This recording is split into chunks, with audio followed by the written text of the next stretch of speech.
Red del Camino, Costa Rica, para la misión integral en América Latina. Congreso anual, Iglesia Esperanza de los Pueblos. Ya que la mayoría estamos con la tacita al frente y armados, vamos a iniciar. Usted tiene sus notas allí. Dicen Iglesia Integral. Voy a amparar la reflexión en el capítulo 2 del libro de los Hechos. Y una vez más preferiría empezar leyendo desde el verso 41 en adelante. Creo que en esa descripción del libro de los Hechos hay una serie de elementos fundamentales para que nosotros podamos marcar la diferencia entre una iglesia grande y una gran iglesia. No es lo mismo. La gran mayoría de los pastores o de los líderes o las personas conciben la iglesia en su éxito a partir de que la iglesia sea grande, y me refiero a términos numéricos. Pero el libro de los Hechos no permite que eso se califique de esa manera, sino que mide el éxito de una iglesia a partir de su integralidad de crecimiento. Y ese es el objetivo que planteo trazar durante estos minutos que vamos a estar juntos. Una iglesia grande, si me lo permite, es una iglesia que básicamente desde el número es evaluada. Pero una gran iglesia es una iglesia que se ajusta a la integralidad que muestra el capítulo 2 del libro de los Hechos. Que hay algunos aspectos que al complementarse unos con otros dibujan lo que me voy a permitir una gran iglesia medida desde su integralidad. Dice el verso 41. Así pues, los que recibieron su mensaje fueron bautizados. Estamos perfectamente ubicados. El mensaje de Pedro acaba de ser predicado. Dice, y aquel día se unieron a la iglesia unas 3,000 personas, un número impresionante. Se mantenían firmes en las enseñanzas de los apóstoles. Ojo, porque aquí hay uno de los elementos que conforma una gran iglesia, no una iglesia grande. Alguien quisiera quedarse solo en el verso 41, pero la descripción continúa. Dice que se mantenían firmes en la enseñanza de los apóstoles, ojo, en la comunión, en el partimiento del pan y en la oración. Todos, verso 43, estaban asombrados por los muchos prodigios y señales que realizaban los apóstoles. Todos los creyentes estaban juntos y tenían todo en común. Vendían sus propiedades. Ese no es un versículo que nadie le regala a otra persona en un libro, ni le dice quisiera lo memorices. Este es uno de esos versos de los que hay que escapar. Una de dos, o lo interpretamos correctamente o escapamos de él. ¿Ok? Vendían sus propiedades, posesiones, compartían sus bienes entre sí según la necesidad de cada uno. No dejaban de reunirse en el templo ni un solo día. De casa en casa partían el pan y compartían la comida con alegría y generosidad, alabando a Dios y disfrutando de la estimación general del pueblo. Y cada día el Señor añadía al grupo los que iban siendo salvos. Tomamos un momento para orar y para encomendar nuestro corazón al Señor. Padre, una vez más, gracias. Sabemos que esta no es una hora fácil, pero proponemos, Señor, poner nuestra mente, nuestro corazón al frente de tu palabra, y por el calor de tu espíritu rogamos aprender, rogamos crecer, rogamos ser, Señor, moldeados por el filo de tu palabra. Gracias, Señor, una vez más, y te ruego que nos guíes y que nos ayudes en el nombre de Jesús. Amén. Bien, una vez más, me ha pasado tantas veces y tal vez he sido atrapado en eso tantas veces que no puedo creer que sea una casualidad el hecho de que los líderes de iglesia medimos el éxito ministerial de una comunidad de fe a partir de básicamente el número de personas que asisten. No creo que eso deba ser sesgado totalmente, pero creo que medirlo solo de esa forma nos propondría a los líderes de iglesia casi que como ganaderos, que medimos el éxito a partir de las cabezas que tiene, y lo cual dista mucho de lo que está en el corazón de Dios. Así que la pregunta aquí es si somos personas que pertenecen o están forjando o anhelan una iglesia grande, o si somos gestores de una gran iglesia. Y básicamente una gran iglesia se ajusta al modelo que encontramos en el libro de los Hechos, en los versos que acabamos de plantear, porque describe un desarrollo integral. Ninguno de nosotros consideraría normal a una persona que, aunque mida 1,85, no se haya desarrollado en habilidades sociales, físicas, que no haya desarrollado su mente, su espíritu. Esa persona tendría problemas de discapacidad. Hay una enorme cantidad de iglesias que han estado sufriendo o hemos estado sufriendo de algún nivel de discapacidad, porque solo apuntamos a estatura sin habernos desarrollado integralmente. Me gusta el concepto como lo plantea Warren, porque él habla de salud cuando aborda este tema. Y es un buen término. Una iglesia integral, que es una gran iglesia porque se está desarrollando quizá más lentamente, pero integralmente, es una iglesia saludable, y lo saludable crece solo. Lo saludable se desarrolla solo. No tengo que empujarlo, no tengo que andar buscando el último libro o el último alarido teológico raro, el último descubrimiento para tratar de empujar el crecimiento de la iglesia, sino que esta va desarrollándose solo. Creo que es el complemento de la frase de Lucas que describe 3,000 y luego termina diciendo y el Señor seguía añadiendo. ¿Por qué? Porque pareciera que está planteando un crecimiento que es natural a partir de la integralidad de la iglesia. Así que me lo planteo de esta manera y lo veo de esta forma. Así que quisiera hablar de algunas áreas. Creo que hay más, pero voy a pasar por algunas muy rápido para hacer hincapié en algunas otras. Voy a la primera pantalla. Llévame a la siguiente, por favor. Ok. En esta me detengo poco porque, al ser el foco principal de lo que encontramos acá como motivo de reunión, pero veo que hay un énfasis en lo que es el servicio, el impacto de servicio de la iglesia. Decía ahora que versos como el que leíamos, que ellos vendían sus propiedades y para que de alguna manera pudiesen las personas no padecer necesidad, es muy desafiante. Es muy desafiante. Obviamente aquí hay personas de Biblia, tenemos teólogos formados y todos podríamos esgrimir razones de por qué eso fue planteado de esa manera. Mi tesis es que el principio permanece, pero la estrategia no creo que sea aplicable hoy, por lo menos en el rigor general.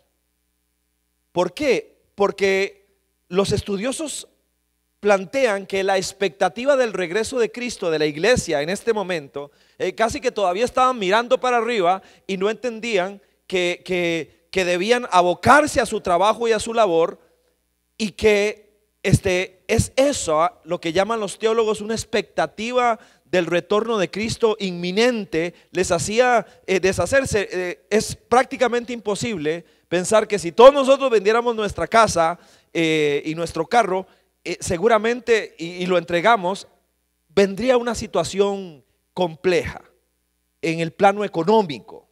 Creo que nosotros, obviamente, si fuera una dirección específica del Señor, habría que hacerlo. De hecho, seguro algunos de nosotros ya lo hemos hecho, algún ejercicio igual o parecido a este, por una directriz específica. Pero creo que el principio es el que sí permanece. es el principio del que hablábamos hace un rato, de no poder nosotros sentirnos cómodos si la necesidad de alguien cercano a nosotros es visible. Y que el principio de impacto de servicio que empieza dentro, eso dice la Biblia, el impacto de servicio empieza dentro de la comunidad y se extiende fuera de la comunidad.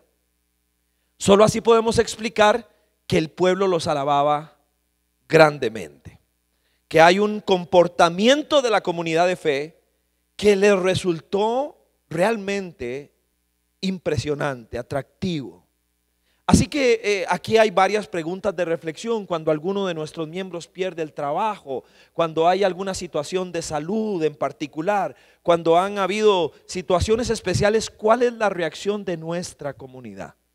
Y cuando hacia adentro, ¿y cómo es hacia afuera también? Hemos hablado mucho de esto y podríamos señalar más. Prefiero sesgarlo a partir del hecho de que ya me refería a él en la reflexión anterior, pero no quería dejar de mencionarla. Vamos a la siguiente, por favor. En esta quiero detenerme un poco más. La diferencia entre una iglesia grande y una gran iglesia está en el hecho de que en medio de nuestra libertad cristiana, de nuestra frescura, Dios espera que nosotros crezcamos en integridad, que crezcamos en pureza. Y no me refiero a un mamotrete religioso plástico, a una momia evangélica, porque la religiosidad en cualquiera de sus manifestaciones realmente son terriblemente difíciles. Lo que Pedro responde de manera primaria a la pregunta, ¿y ahora qué sigue?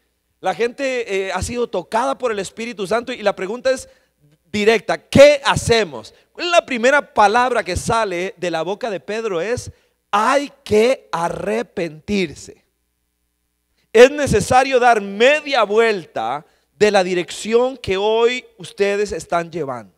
Este Pablo, que en algún momento dice haber sufrido dolores de parto hasta que Cristo fuera formado en ustedes, es la iglesia que crece correctamente. No solo se preocupa por el número, sino que vela que el carácter de Jesucristo está siendo formado en cada uno de sus miembros. Por lo menos provee los elementos para que la iglesia pueda llevar a alguien de la mano a partir del discipulado. Y una de las cosas más importantes que hoy la iglesia requiere es modelos vivenciales. Esa frase tan utilizada, no ponga los ojos en los hombres o en los líderes o en los pastores, no es bíblica. Es absolutamente contraria al tenor de la palabra de Dios. Necesitamos modelos de vida en las iglesias. Pablo dice en 1 Corintios 11:1, sean imitadores de mí. ¿Sabes qué está diciendo? Pongan sus ojos, póngalos en mí. Hoy necesitamos hombres y mujeres que digan eso. Obviamente con la actitud correcta. Es que en nuestra cultura eso suena altamente arrogante y por lo tanto lo rechazaríamos de plano. Y entonces seguramente necesitamos hombres y mujeres que digan eso sin decirlo, que puedan vivir de tal manera que sean un desafío de integridad a su alrededor. Necesitamos gente así. Y lo que propone Pablo no termina allí. Dice: sean imitadores de mí así como yo lo soy de Cristo. Lo que está diciendo es: el día que yo deje de vivir como Cristo, ese día tienes no solo el derecho, sino la obligación de quitar tu mirada de mí. Eso sí es cierto. Pero que la sociedad, en medio de la crisis de liderazgo que hoy tenemos, volvemos a ver al mundo político. No, decía mi abuela, no hay cara en que persinarse, ¿verdad? Volvemos a ver al mundo del deporte. No hay líderes, no hay modelos vivenciales prácticamente en ningún lugar. Pero lo triste es que en el mundo religioso, incluyéndonos, tampoco pareciera que se levantan hombres o mujeres que sean personas a imitar, que estén diciendo lo que dijo Pablo a partir de su propia vida. Los últimos años han sido fuertes en muchas áreas, comparto algunas de las experiencias como consejero. Normalmente no atiendo damas en consejería, es una regla que tenemos en la iglesia. Varones atienden varones y mujeres a mujeres. ¿Habrá alguna excepción? Esta era una. Esta muchachita se me acerca y me dice que quiere hablar conmigo, y yo siento en el corazón, me dice: si no es con usted, no podría hablar con más nadie. Soy hija de pastor y quisiera compartir con usted algunas cosas. Así que la atendí, llegó con su bebé y empezó el diálogo. Se supone en consejería pastoral que uno no debe demostrar emociones. Estás enojado por lo que está diciendo, no debe, si te pasa aquí, no debes dibujarlo en la cara. Estás angustiado o algo así, no debes dibujarlo, debes mantenerte neutral. Eso es algo que se espera de un consejero, para que no afecte el diálogo o la forma en que la persona se está expresando. No lo logré, porque cuando esta muchachita empieza a contarme que desde muy niña su papá, que es pastor, y no solo pastor, es un líder nacional, empezó a acercarse a ella en las noches, a llevarla a algunos lugares, a decirle que ella era el ángel que Dios había puesto cerca de él, para que él pudiera desahogar algunas pasiones de hombre que no estaban siendo resueltas. Y empieza aquella historia, y yo no podía creer lo que estaba escuchando. Y me corrían las lágrimas ver a aquella criatura de iglesia cristiana, oírla, hasta que un día quedó embarazada. Y toda la familia: ¿quién es el papá? ¿Quién es el papá? ¿Quién es? Nunca dijo nada. Tuvo su bebé. Él la manipulaba, le decía: esto es algo entre tú y yo porque tú eres mi ángel. Y fíjese que mire, era una cosa tan horrible, tan espantosa.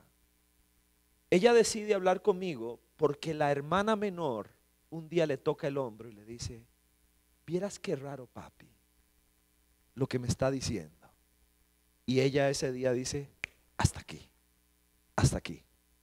Lo aceptó con ella, pero no lo voy a permitir con mi hermana. Y uno se pregunta: ¿cómo es que eso puede pasar? O sea, ¿cómo es que un hombre, un cristiano empezando, no solo un cristiano, un pastor, un líder, en qué momento algo así puede ocurrir? ¿Cómo?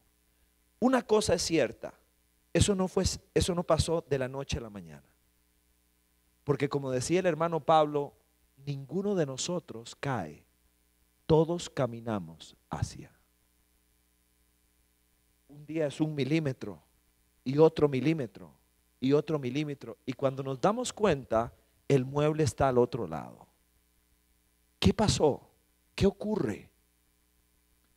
Una iglesia grande se diferencia de una gran iglesia, primero en su impacto de servicio, y luego a partir del hecho de que quienes lideramos tenemos una genuina deseo de honrar a Dios con nuestra conducta, no solo con una apariencia, porque al final usted y yo, que estamos llamados a ser discípulos, tenemos que recordar algo: nosotros enseñamos lo que sabemos, pero solo reproducimos lo que somos.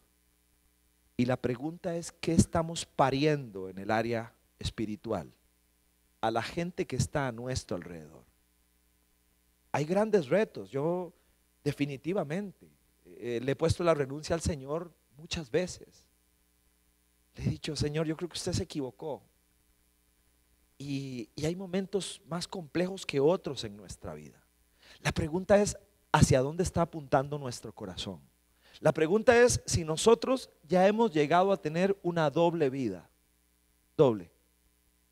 Eso es una tragedia, porque poco a poco ese favor impulsador de Dios empieza a moverse. O como decía un caballero, yo no podía creer lo que estaba escuchando: mientras más mal me porto, más Dios me usa. Estaba hablando de la gracia de Dios.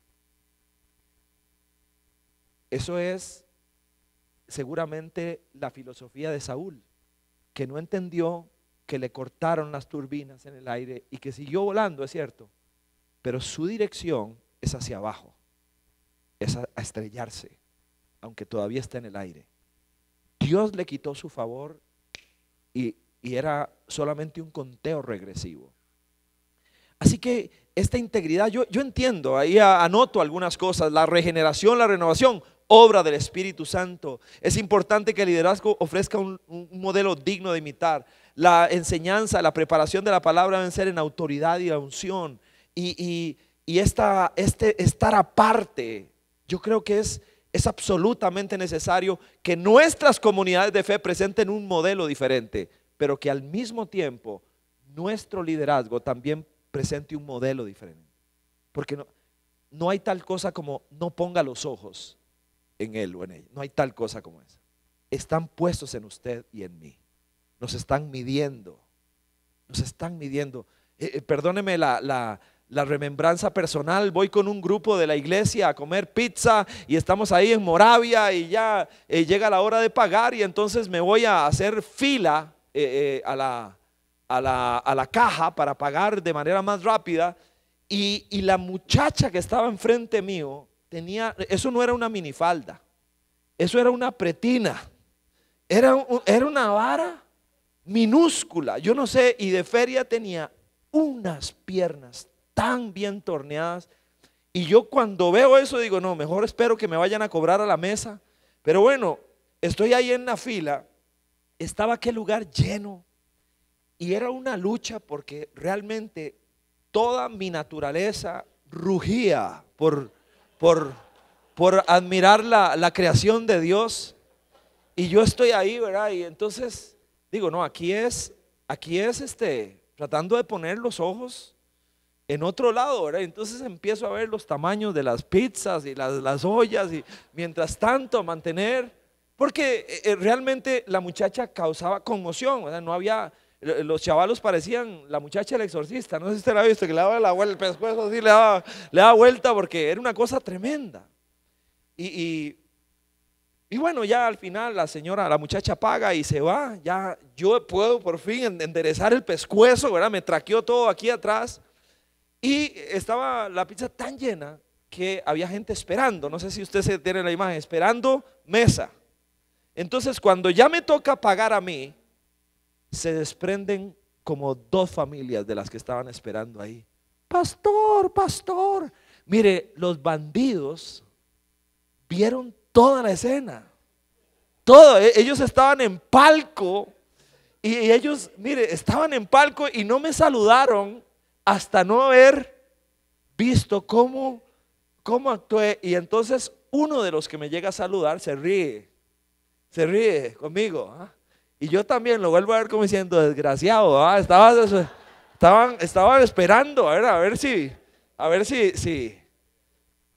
Y la verdad es que la gente nos está mirando.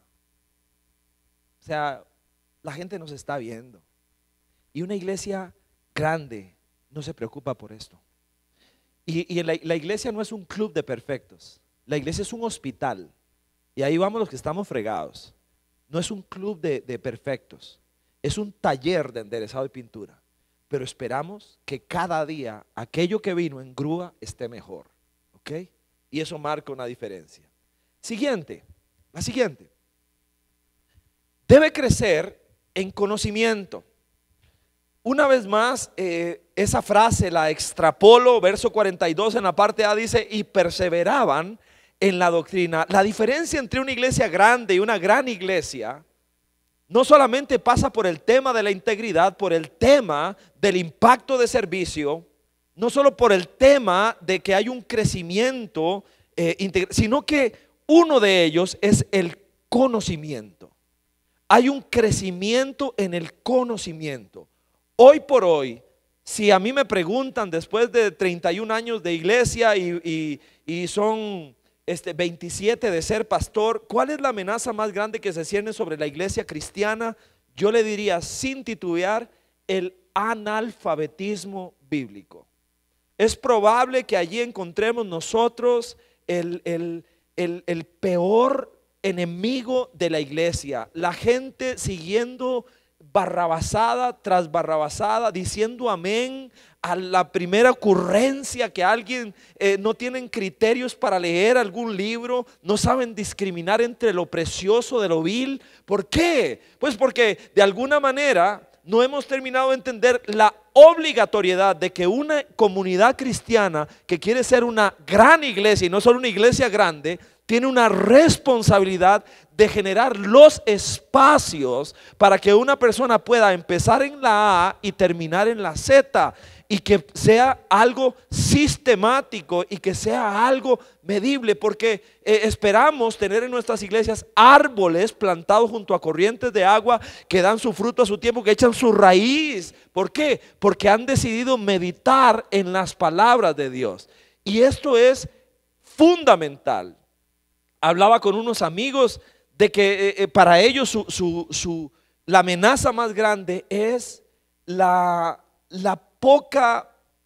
el poco peso a la hora de enseñar la palabra de Dios, que muchas veces podría caracterizar a la iglesia promedio en nuestra Costa Rica amada.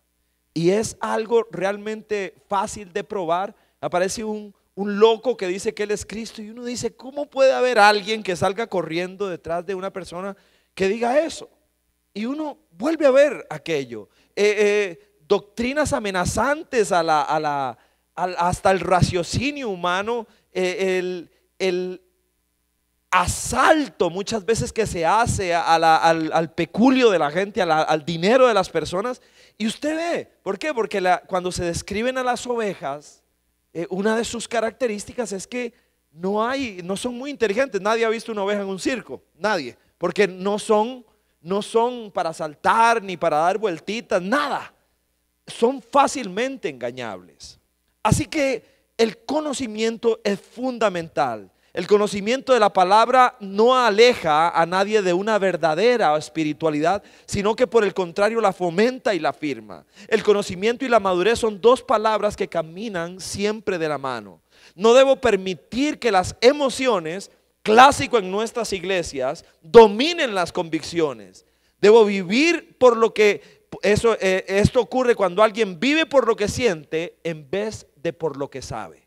Tenemos comunidades de fe en promedio altamente emocionales, y solo el conocimiento de la palabra otorga identidad y otorga propósito. ¿Ok? Estaba hace muchos años llevaron a un grupo de pastores de América Latina a la iglesia del pastor Paul Yonggi Cho. Yo fui uno de los favorecidos.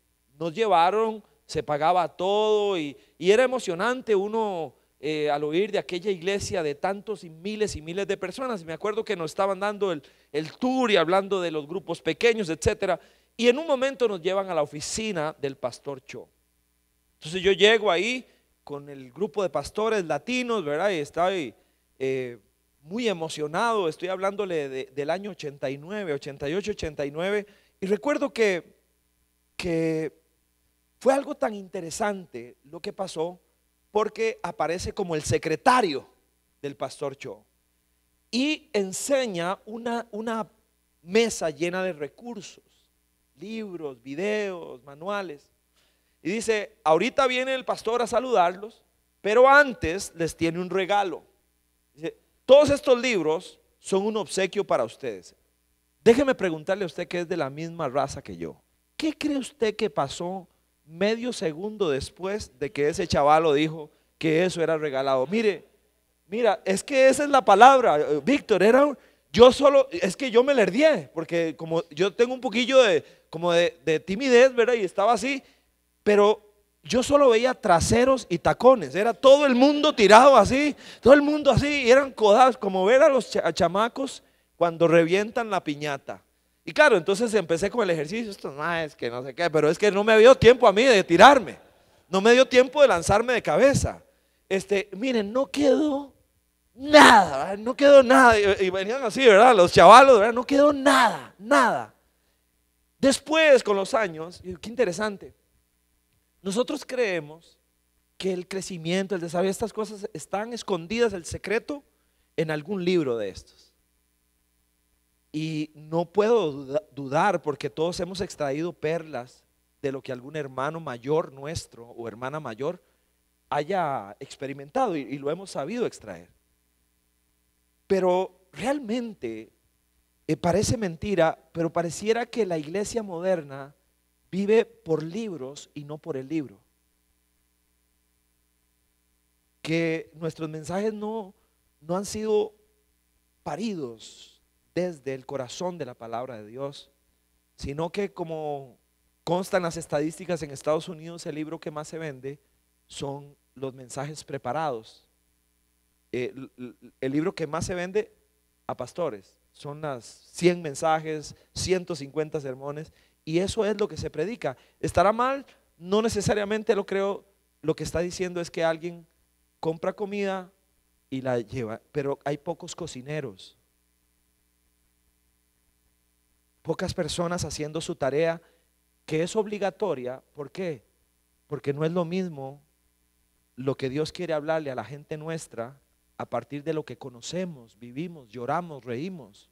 Decía Spurgeon que para poder ser un buen predicador necesitas dos cosas enfrente tuyo: el periódico de hoy y tu Biblia. El periódico de hoy te va a decir qué le duele a la gente, y tu Biblia te va a decir cómo sanarlos. Una más, la iglesia, una iglesia grande, debe crecer en esa palabra que es tan complicada. Este pasaje que leímos transpira vez tras vez, tras vez, tras vez, que comían juntos, que se amaban, que si tu necesidad va a ser la mía, que si tienes una escasez, yo voy a ver qué hago, para qué vendo, para con tal de suplir la necesidad que tú tienes. Dice unánimes cada día, y lo dice de muchas maneras. Es interesante la oración de Jesús en Juan 17, que todos sean uno como tú, Padre, en mí y yo en ti, que también ellos sean uno como en nosotros, para que el mundo crea que tú me enviaste. La gloria que me diste les di para que sean uno, así como nosotros somos uno. Este es todo un tema, porque aquí hay otra amenaza al quehacer de la iglesia. Seguramente todos hemos sido testigos de primera mano de divisiones, de rencillas, de grietas, de proponer el nombre de alguien en un lugar donde esa persona no está, de hervir en aceite a alguna persona, algún ministerio, algún hermano en una conversación. ¿Qué palabra más complicada? Unidad. Una iglesia grande no es su meta. Es un mundo en sí mismo. Una gran iglesia tiene sentido de familia, interno y externo. Sabemos que no podremos tener una armonía total con todo el mundo. Jesús tenía 12 extraordinarios amigos, pero de esos 12, 3 especialmente, y de los 3, uno en particular que podía ponerle la cabeza en el hombro. Lo mismo ocurre en la vida ministerial. Pero la actitud de unidad es algo que tenemos que revisar, porque marca la diferencia entre una iglesia integral, mente exitosa, que lleva el aplauso del cielo, que hay una inercia y un deseo, un anhelo de decir presente. Y es algo que yo creo que ha de alguna manera limitado nuestro desarrollo a nivel nacional, porque definitivamente allí los últimos años, acciones nuestras, de otros, prueban que ese corazón tiene que brotar con más fuerza. Fácilmente nos resentimos de manera ministerial, nos alejamos de alguna persona. Le decía hoy a Roy, a Alberto, que tenía mucho tiempo de no verlos. Me he dejado envolver en las muchas ocupaciones, las iglesias que estaban fundando, construcción de edificios, etcétera, iglesias fuera de Costa Rica, y me dejo, y de un momento a otro me pierdo una de las mejores cosas del reino, que son mis amigos, los amigos, la gente con la que uno se ríe. A veces de un momento a otro nos sentimos pequeños juececillos de lo que otras personas están haciendo. Y en este punto probablemente se deba entrar por el tema de la ética, porque con qué facilidad somos hallados hablando de alguien que no está presente. Y uno de los principales ítems de la ética es que usted nunca debe hablar de alguien que no esté presente. Nunca. Que si yo tengo algo que decirle a alguien, dice la Biblia, lo busco y se lo digo a él en primer lugar. Y creo que en el mundo evangélico nos hemos permitido cruzar líneas éticas que amenazan realmente, cuando es una lucha de todos los días. Perdonen el ejemplo, especialmente las damas. Estaba dando clases en Portantorchas, allá en Guadalupe, y a un grupo de estudiantes. Y entonces voy saliendo de la casa, salgo de la casa en el carro, es el carro de mi esposa. Entonces me vuelvo a ver en el espejo, cuando ya estoy fuera del garaje, vuelvo a ver el retrovisor y me doy cuenta que tengo un solemne moco en la punta de la nariz aquí. Es la mañana, me bañé, seguro me saqué así y me quedó ahí y no lo había visto. Entonces digo, wow, qué salvada que me vi aquí, porque imagínense pararme como que esté yo aquí frente a ustedes, ¿verdad? Aquí, terrible. Entonces, servilleta, mi esposa tiene todas las cosas que las mujeres tienen ahí, un Kleenex, ¿verdad? Me sueno la nariz y seguro es maña mía, abro el Kleenex, pero el moco no estaba. Entonces yo me asusto porque digo, una pregunta existencial, ¿verdad? ¿Dónde está el moco? Y yo digo, sí, es que imagínense, yo me sueno la nariz duro y está fatal. Entonces empiezo me reviso los brazos. Portantorchas queda a 4 minutos de mi casa. El pantalón no lo encontré. Y la vergüenza mía es que Giselle lo encuentre, porque el carro es de ella, ¿verdad? Que estuviera por ahí, qué pena, no lo encontré. Así que me bajo del carro, empiezo a caminar hacia el aula, y Marco, que es el administrador, Marco Pérez, un gran amigo, sale y me dice, Richard, es temprano, ¿por qué no nos tomamos un café y arreglamos el mundo? Y entonces me parece una idea excelente. Mientras empieza la clase, empiezo a caminar hacia su oficina y él se queda viéndome así, se queda viéndome pero se queda viéndome así clavado. Y entonces se saca el pañuelo y viene y me hace, lo tenía así como un broche aquí en el cuello, ¿verdad? Y qué cosa más curiosa, ¿verdad? Nos reímos, han pasado años de eso y todavía me vacila. Y entonces la anécdota es esta, o más bien la enseñanza, la moraleja. Gracias, Víctor. Un amigo verdadero es capaz de acercarse a usted y quitarle de encima lo que le hace lucir tan desagradable. Quien no es su amigo ve lo desagradable en usted y lo comparte con todo el mundo. Dice, vean qué feo se ve ese chavalo con eso ahí. Pero no tiene el valor, el amor y el respeto de acercarse y decir, ¿sabes una cosa, amén?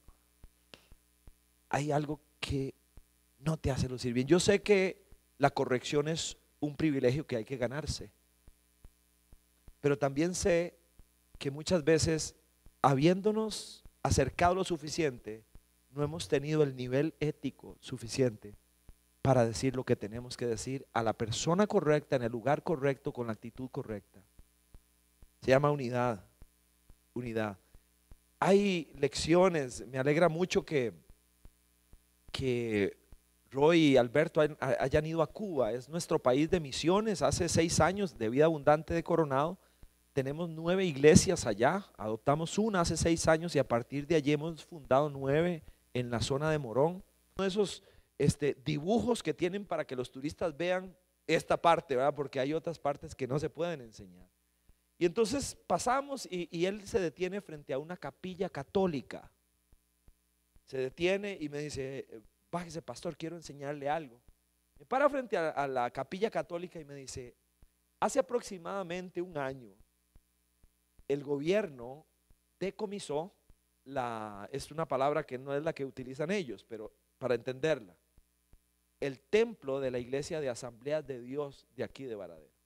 Lo declararon de interés de la comunidad y les dieron un par de meses para que lo desocupen. Y eso es ahí así. Y no haga caritas, ¿verdad? Nada más ellos tenían que salir. Se supone que hay una indemnización, pero es una cosa que no funciona como funcionaría en nuestros lares. El cura de este templo se dio cuenta de lo que había pasado con la iglesia evangélica de Asambleas de Dios y llamó al pastor y le dijo, hermano, mientras ustedes no tengan dónde reunirse, hemos desalojado esta ala de nuestra capilla y ustedes pueden usarla hasta el día en que tengan un lugar para reunirse. Yo no podía creer lo que estaba oyendo. Yo no imagino a ningún cura aquí haciendo una cosa así, ni me imaginaría tampoco a ningún pastor haciendo eso, ni con un compa del pueblo. Quedé en shock. Le dije, yo no estoy oyendo bien, tal como lo escucha.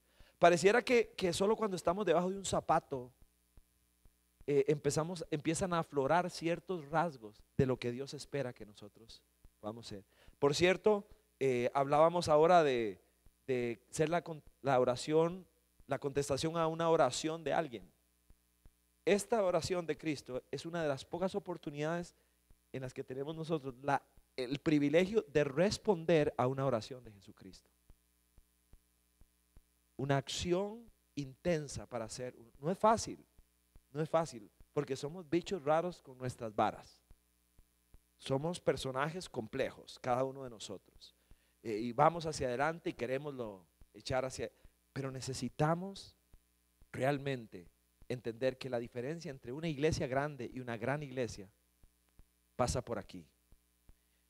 Y termina diciendo, ahora sí llévame a la última, por favor, que crecían en número. Lo dice dos veces. En una plantea el número 3000 y al final, verso 47, dice que el Señor añadía. Aquí lo tienen sus notas tal cual: la iglesia debe crecer y desarrollarse como lo que es un cuerpo vivo. En las primeras páginas del libro de los Hechos, el Espíritu Santo muestra el crecimiento numérico de la iglesia como algo normal. Muchas veces me he encontrado a personas atacando a una iglesia numéricamente grande, pero uno casi que podría percibir que se le critica muchas veces como si fuera algo malo. Y yo no creo que necesariamente una iglesia numéricamente extendida sea algo necesariamente malo. Es importante reconocer esa verdad, ya que la iglesia que no crezca o que lo haga por las razones equivocadas debe someterse al proceso de restauración del modelo bíblico. Me di a la tarea, uno de los trabajos de seminario que alguna vez hice fue la investigación de lo que es el crecimiento de la iglesia de la iglesia del primer siglo retratada en el libro de los Hechos. Y uno encuentra iglesias que crecieron de 3000 o a 5000 y otras que crecieron en número que sobran dedos de una mano. Hechos 17 es un ejemplo, pero siempre la hallamos creciendo, porque no todas las personas crecen de la misma manera, no todas las personas tienen las mismas características, pero creo que el crecimiento siempre debe darse. El estancamiento en el crecimiento muchas veces ha llevado a organizaciones y a iglesias a escudarse, a criticar el crecimiento de alguna otra organización y más o menos la filosofía es esta: yo no crezco por las razones correctas y ellos crecen por las razones incorrectas. Esa es la filosofía de muchos ministerios que quieren autojustificar su falta de desarrollo integral. Desde mi perspectiva, no hay duda de que la iglesia debe crecer. Algunas cosas por recordar, lo propongo de esta manera: el crecimiento numérico es diferente en dimensión y proporción en cada iglesia local. Hay un ejemplo allí. El crecimiento numérico debe obedecer fundamentalmente al evangelismo, porque se dan movimientos masivos hacia iglesias que ofrecen ciertas características y muchas veces esa es la razón del crecimiento. No estamos bautizando ni discipulando personas. El crecimiento numérico debe ser integral, siempre hombres y mujeres. Este es un punto importante porque las iglesias evangélicas y las iglesias en términos generales solo ganan mujeres, casi no ganan hombres. Y nosotros tenemos que alertarnos porque eso está teniendo un perjuicio de desbalance en las comunidades. Y como siempre empecé diciendo, lo sano crece solo. Lo sano crece de manera sola. Este pasaje, este pequeño retrato marca la diferencia entre una iglesia grande, que es quizá un anhelo no expresado por muchos líderes y pastores, y una gran iglesia que es el anhelo de Dios y que no es igual a una iglesia grande, no es lo mismo. Y hay una motivación y hay una realización absoluta y totalmente diferente. Así que pues lo planteo de esta manera. No quiero pasarme con el tiempo, yo creo que ya me pasé. Sí. Claro, dale.